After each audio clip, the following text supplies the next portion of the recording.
नमस्कार मेरे प्यारे भाइयों, मैं हूं अनुराग और आप सुन रहे हैं हॉरर कहानी, वो भी मेरी जुबानी। दोस्तों, आज का हॉरर कहानी कार ड्राइवर की है। उसका नाम है रमेश। सर्दियों की काली रात थी। घड़ी में 12:17 AM हो रहे थे। चारों तरफ सन्नाटा, इतना गहरा सन्नाटा कि अपनी सांसों की आवाज भी डराने लगी। गांव से बाहर निकलती वो पुरानी सड़क, और उसी सड़क पर वो टूटी हुई पुलिया। गांव वाले उसे पार नहीं करते थे, दिन में भी नहीं और रात में तो भूल कर भी नहीं। कहते थे, जो रात में उस पुलिया पर गया वो वापस इंसान बनकर नहीं लौटा। रमेश एक प्राइवेट टैक्सी ड्राइवर, शहर से गांव लौट रहा था। जीपीएस बार बार एक ही रास्ता दिखा रहा था, टूटी पुलिया वाला शॉर्टकट। रमेश ने मुस्कुराकर कहा, अरे ये सब गांव वालों की कहानियां हैं। लेकिन तभी धप धप, जैसे कोई गीले पैरों से पुलिया पर चल रहा हो। रमेश ने ब्रेक मारा। सामने कोई नहीं था, लेकिन पुलिया के बीचों बीच पानी नहीं था, फिर भी कदमों के निशान थे। हवा अचानक ठंडी हो गई, इतनी ठंडी जैसे किसी ने गर्दन के पीछे फूंक मार दी हो। पीछे वाली सीट से आवाज आई, भैया गाड़ी क्यों रोक दी? रमेश ने शीशे में देखा, पीछे कोई नहीं था। तभी पुलिया के नीचे से किसी औरत के रोने की आवाज आई, मेरे बच्चे को लौटा दो। आवाज धीमी थी, लेकिन सीधा दिल में उतरती हुई। रमेश का हाथ कांपने लगा, और तभी कार अपने आप स्टार्ट बंद हो गई। यहां 10-12 मिनट तक धीरे धीरे आवाजें, सन्नाटा, रमेश का डर और पुलिया का माहौल खींचा जाता है। अचानक शीशे पर खून से सना हुआ हाथ उभरा और आवाज आई, तू भी यहीं रहेगा। कार बंद पड़ी थी, इंजन की आवाज गायब, मोबाइल में नेटवर्क जीरो। रमेश ने गाड़ी से उतरने की हिम्मत नहीं की, क्योंकि उसे लग रहा था अगर मैं बाहर गया तो वापस अंदर नहीं आ पाऊंगा। पुलिया के नीचे से पानी टपकने की आवाज आ रही थी, टप टप टप। लेकिन अजीब बात यह थी, नीचे नदी सूखी थी। तभी पीछे वाली सीट पर धीरे से वजन पड़ा, जैसे कोई बैठ गया हो। सीट अपने आप नीचे धंस गई। रमेश की सांस अटक गई। उसने बिना पीछे देखे कहा, कौन है? पीछे से फुसफुसाहट आई, तूने मुझे देखा था। रमेश ने शीशे में देखा, पीछे एक औरत बैठी थी। चेहरा आज जला, आंखें काली नहीं खाली थीं। गोद में एक मरा हुआ बच्चा। औरत बोली, तू मेरी पुलिया पर आया है। उसकी आवाज सीधे दिमाग में गूंज रही थी। अचानक बाहर तेज हवा चली। पेड़ ऐसे हिलने लगे जैसे कोई अदृश्य चीज उन पर चढ़ रही हो। रमेश ने डर के मारे हनुमान चालीसा पढ़नी शुरू की, लेकिन हर चौपाई के साथ उस औरत की हंसी तेज होती गई। यहां भगवान नहीं आते। धड़ाम, कार की छत पर कुछ गिरा। फिर धसड़ धसड़ धसड़, जैसे कोई कार की छत पर रेंग रहा हो। रमेश ने खिड़की से बाहर देखा। छत पर उल्टा लटका हुआ एक आदमी, उसकी गर्दन टूटी हुई थी। आंखें रमेश की आंखों में गड़ी थीं। वो बोला, मैं पहला था।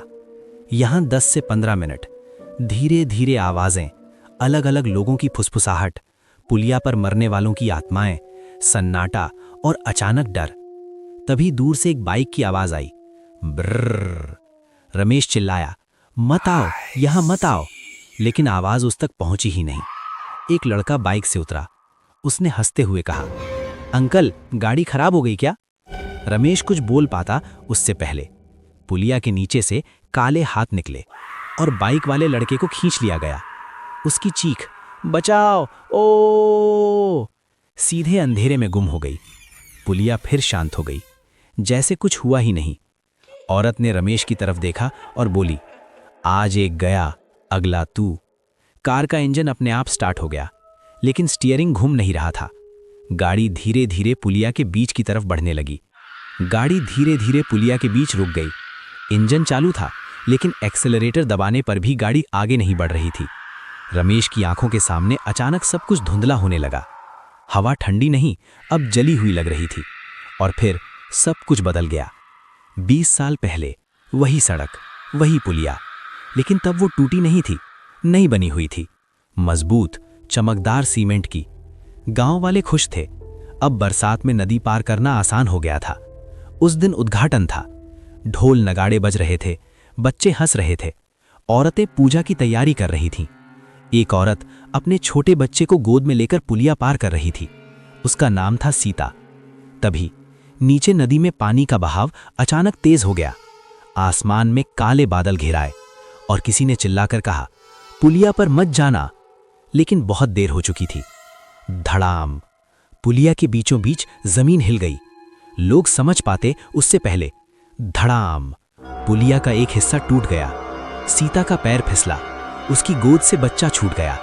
वो चीखी, मेरा बच्चा! लेकिन कोई नहीं बचा पाया। बच्चा तेज बहते पानी में गायब हो गया। सीता वहीं बैठ गई, बारिश में भीगती हुई, घंटों तक। लोग उसे खींचते रहे, लेकिन वो बस एक ही बात बोलती रही, मेरा बच्चा नीचे है। 3 दिन बाद सीता लापता पाई गई। कुछ कहते थे वो नदी में कूद गई, कुछ कहते थे पुलिया ने उसे निगल लिया। लेकिन असली सच, सीता मरी नहीं थी। वो रोज रात पुलिया पर आती थी, भीगे कपड़ों में, नंगे पांव, और पुकारती थी, मेरे बच्चे को लौटा दो। गांव के एक बुजुर्ग ने बताया, जिस रात सीता पहली बार दिखाई दी, उसी रात पुलिया से पहला आदमी गिरा। उस आदमी की लाश मिली, गर्दन टूटी हुई, आंखें खुली और चेहरे पर डर ऐसा जैसे मौत से पहले उसने कुछ बहुत भयानक देखा हो।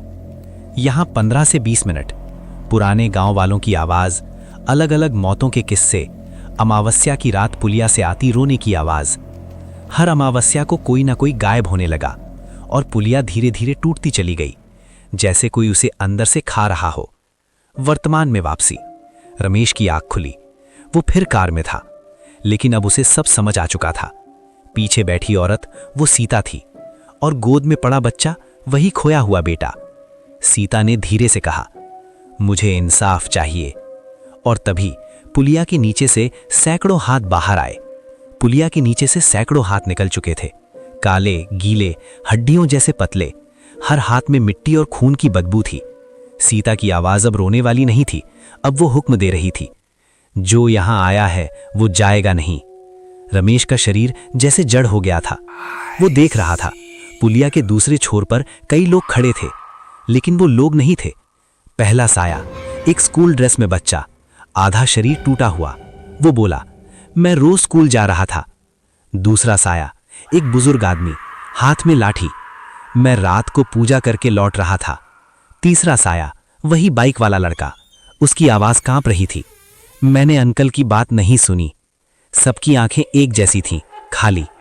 तभी सीता ने कहा, हर किसी ने चेतावनी सुनी थी, लेकिन किसी ने मानी नहीं।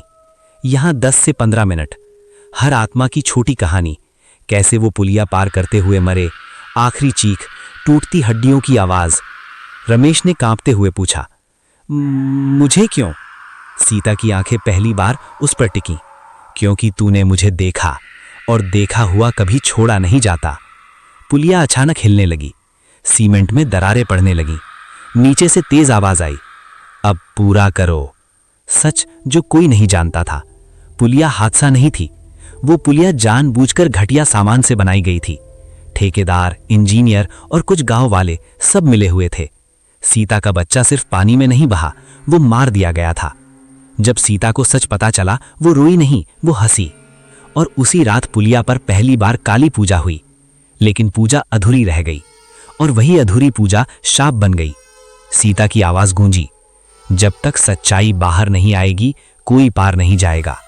रमेश की कार हवा में थोड़ा ऊपर उठ चुकी थी, नीचे सिर्फ अंधेरा था। और तभी सीता ने रमेश से पूछा, तू मेरी मदद करेगा या मेरे साथ रहेगा? रमेश की कार हवा में लटकी हुई थी, नीचे ना जमीन दिख रही थी, ना पानी, सिर्फ अंतहीन अंधेरा। सीता की आंखें अब इंसानी नहीं लग रही थीं, उनमें आग जल रही थी। उसने दोहराया, तू मेरी मदद करेगा या मेरे साथ रहेगा? रमेश की जुबान जैसे लकवा मार गई हो। अगर हां कहे तो जिंदा रह सकता है, अगर ना कहे तो नीचे वही अंधेरा। तभी पुलिया के चारों ओर सभी आत्माएं गोल घेरा बनाकर खड़ी हो गईं। उनके मुंह एक साथ खुले, फैसला कर। रमेश ने आंखें बंद की।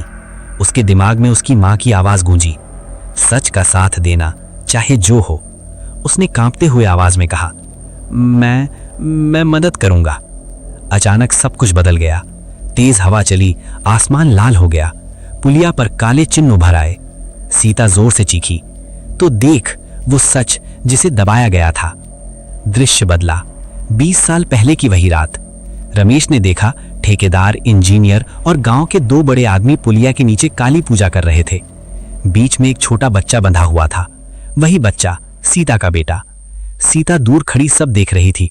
उसने चिल्लाया, मत करो, लेकिन किसी ने नहीं सुना। एक झटके में बच्चे की आवाज हमेशा के लिए खामोश हो गई।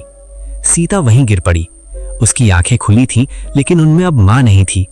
यहां 10 से 15 मिनट, मंत्रों की उल्टी आवाज, बच्चे की धीमी सिसकियां, सीता की हंसी, आत्माओं की चीखें। वर्तमान में लौटते हुए सीता रमेश के सामने खड़ी थी, लेकिन अब वो आधी नहीं, पूरी आत्मा थी। उसने कहा, मुझे बदला नहीं चाहिए, मुझे सच चाहिए। तभी पुलिया के नीचे से एक आवाज आई, अगर सच बाहर आया तो हमें भी जाना पड़ेगा।